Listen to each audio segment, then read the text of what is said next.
కాంగ్రెస్ ఏడాది పాలనలో చేసిందేముందని ప్రశ్నించారు మాజీ మంత్రి కేటీఆర్.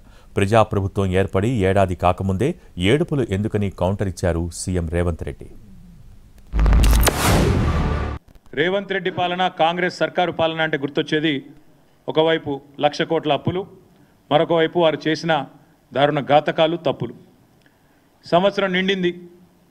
మరి సంవత్సరం నిండిన తర్వాత ఏం సాధించినవయ్యా నువ్వు అని చెప్పారు అని అడిగితే చెప్పడానికి సమాధానాలు లేవు.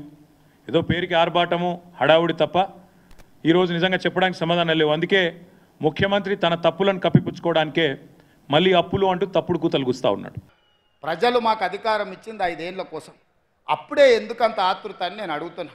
ఏందా మీ బాధ, మీ దుఃఖము ఏంది తండ్రి కొడుకు అల్లుడు చూడుండ్రి. ఒక్కసారి ఆలోచన చేయమని అడుగుతున్న తెలంగాణ సమాజం. 10 ఏళ్ళు వాళ్ళే కదా కుర్చీలు ఉన్నది. 10 నెలలు కూడా ఓపిక పట్టారా? మేమేమో అల్లాటప్పకి వచ్చినామా, అడుక్కొని వచ్చినామా? ప్రజలు ఆశీర్వాదిస్తూ వచ్చి కుర్చీలో కూర్చున్నాం కదా. మిమ్మల్ని బొందబెట్టి మమ్మల్ని కుర్చీలో కూర్చోబెడితేనే కదా ఇవాళ మేము వచ్చింది. అప్పుడే దిగిపో అని అంటే ఏంది ఇది? మేము అట్లనే చేసినామా?